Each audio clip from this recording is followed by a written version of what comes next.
Whenever most people think of the internet, this is what comes to mind. The internet is not a bubble cloud, even in the new age of cloud computing. The whole fuzzy cloud picture was created by people more concerned about job security than education. This is the internet. The internet is a wire, actually buried in the ground. It might be fiber optics, copper, or occasionally beamed to satellites or through cell phone networks, but the internet is simply a wire. The internet is useful because two computers connected directly to this wire can communicate. A server is a special computer connected directly to the internet, and web pages are files on that server's hard drive. Every server has a unique Internet Protocol address, or IP address. Just like a postal address, IP addresses help computers find each other. But since 72.14.205.100 doesn't exactly roll off the tongue, we also give them names like Google.com, Facebook.com, or SecurityCatalyst.com. So this is how it works. Your computer at home is not a server because it's not connected directly to the internet.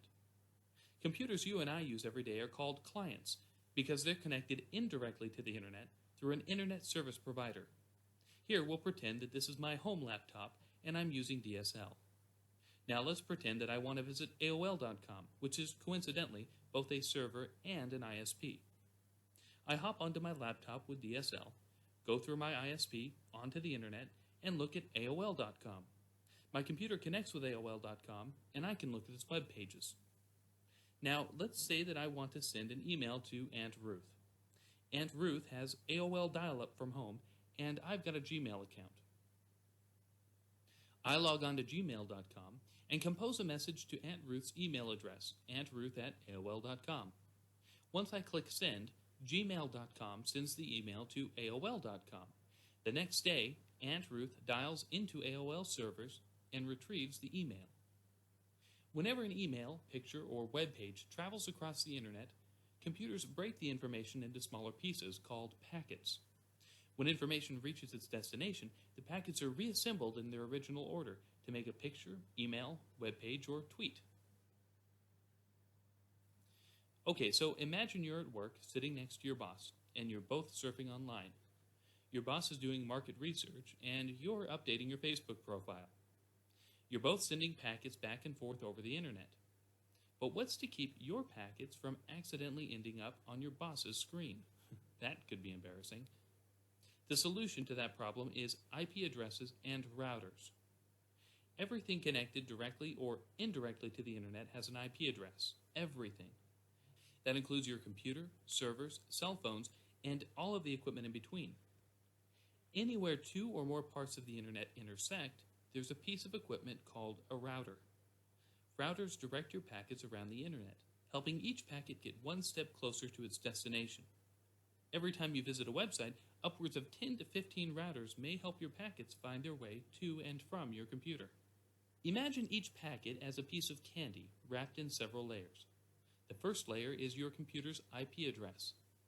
Your computer sends the packet to the first router, which adds its own IP address. Each time the packet reaches a new router, another layer is added until it reaches the server.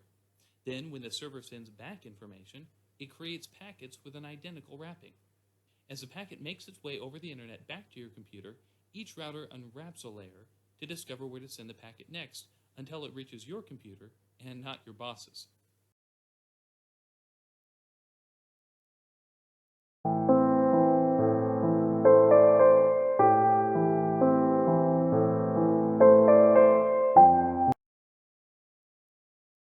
Most people don't have any idea where the internet came from, and it doesn't matter. They don't need to. It's sort of like asking who invented the ballpoint pen or the flush toilet or, the zipper. These are all things we just use every day, and we don't even think about the fact that one day somebody invented them.